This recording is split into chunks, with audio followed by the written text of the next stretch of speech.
All right, so if you have the DJI Mavic Pro 3 and you're looking for the D-Log M LUT, the lookup table to color correct D-Log M, which is the one that the mid-range zoom camera uses.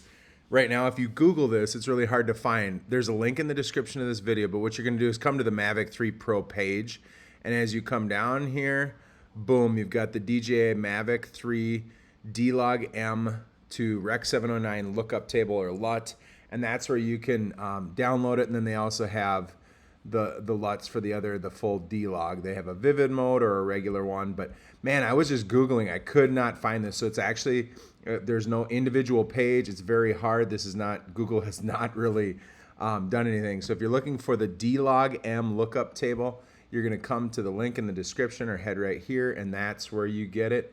Good luck, guys.